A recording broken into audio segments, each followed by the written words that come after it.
Hello வணக்கம். சாந்தி entertainment சேனலுங்க. நேற்று video போட்டுட்ருக்கும்போதே பாதியிலே சார்ஜ் இல்லாமல் செல் ஆஃப் ஆகிடுச்சு. வீடியோ தொடர்ச்சி பாக்கி இருக்குங்க. அதனால் இன்றைக்கி செகண்ட் பார்ட்டாக போடுறேன். அதாவது சுகர் அவேர்னஸ்ன்னு சொல்லிட்டு போட்டேன். சுகர் சொல்லிவிட்டு பயந்துக்கிட்டு யாரும் இருக்க வேண்டாங்கிறது என்னுடைய வேண்டுகோள்.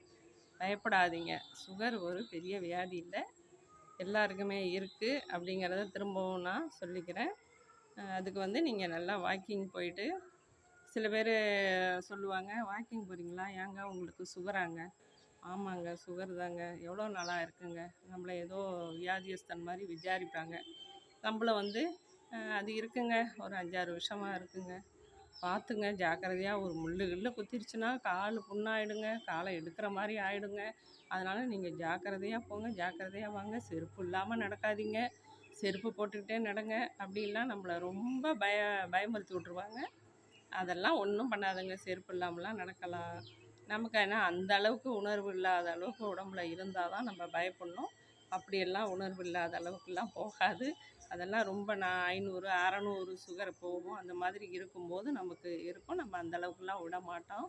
நீங்கள் டயட்டில் இருந்து நல்லா நடந்து வாக்கிங் போயிட்டு கரெக்டாக உடம்ப வச்சுக்கோங்க. அதை ஒரு பொருள்படுத்தாதீங்க. சுகர்னு சொல்லிட்டு அதை பொருள்படுத்தாதீங்க.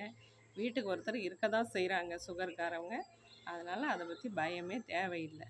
பழம் சாப்பிட்லாம், கறிகாய் சாப்பிட்லாம். எதுவுமே ஒதுக்க வேண்டியது அவசியமே கிடையாது.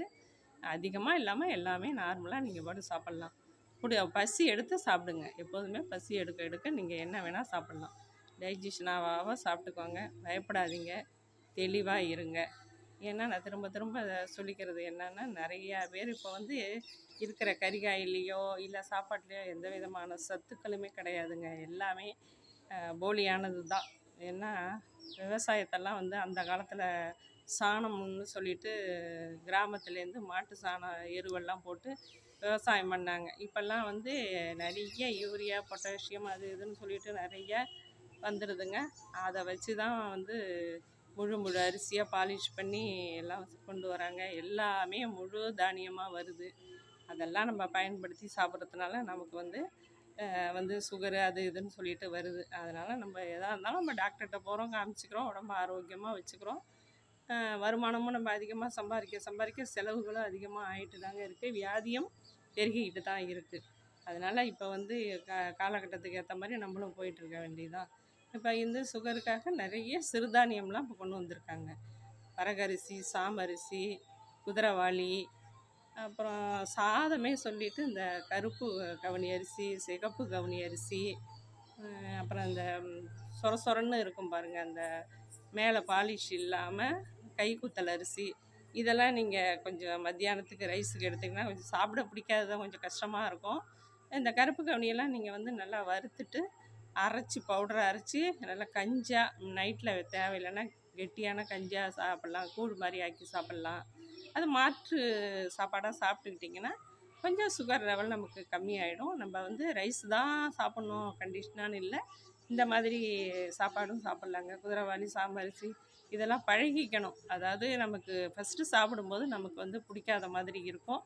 ஆனால் அதையே சாப்பிட்டுட்டு இருந்தோன்னா போக போக பிடிச்சி போயிடும். நீங்கள் ரைஸாக சாப்பிட பிடிக்கலன்னா குதிரைவாளி, கேழ்வரகு எல்லாமே சேர்த்து நல்லா ஊற வச்சுட்டு, நைட்டு ஊற வச்சுட்டு காலையில் அதில் பச்சை மிளகா, இஞ்சி எல்லாம் பருப்பெல்லாமும் கொஞ்சம் துவரம் பருப்பு அடைக்கி எப்படி உரப்படை போடுறோம் அந்த மாதிரி அரைச்சி நீங்கள் வெங்காயம், பச்சை மிளகாலாம் நிறையா தாளிச்சிட்டு நீங்கள் கார தோசையாக ஊற்றி சாப்பிட்லாம். இல்லை நைட்டை அரைச்சி இந்த உளுத்த மாவு போட்டு அந்த சிறுதானிய தோசையாக ஊற்றி சாப்பிட்லாம். அதுக்கு கார சட்னி நல்லாயிருக்கும். அதனால் நமக்கு இதை தான் சாப்பிட்ணும், அப்படி இல்லைன்னா இப்படி இல்லைன்னா அப்படின்னு பயந்துக்கிட்டே இருக்கக்கூடாது. எது பிடிக்குதோ அதை போட்டு சாப்பிடுங்க, தெளிவாக இருங்க. வியாதியாக அதெல்லாம் ஒன்றுமே கிடையாதுங்க. நம்ம வியாதின்னு சொல்லிவிட்டு அதை பெருசாக எடுத்துக்கிட்டால் தான் அது வியாதி. நம்ம பயம்தான் மெயின் காரணம். நம்ம வியாதி வந்துட்டுன்னு பயப்படவே கூடாது. வியாதியே கிடையாது அது. சுகருங்கிறது உடம்புல ஒரு சின்ன ஒரு மாற்றம். என்னன்னு கேட்டிங்கன்னா சத்து குறைபாட்டினால அந்த சுகர் லெவல் நமக்கு அதிகரித்து போயிடுது. அதுக்காக இனிப்பு சாப்பிடக்கூடாது அப்படின்லாம் இல்லை. இனிப்பு நீங்கள் எப்பயோ ஒரு நாள் சாப்பிட்டுக்கலாம். அதனால் ஒன்றும்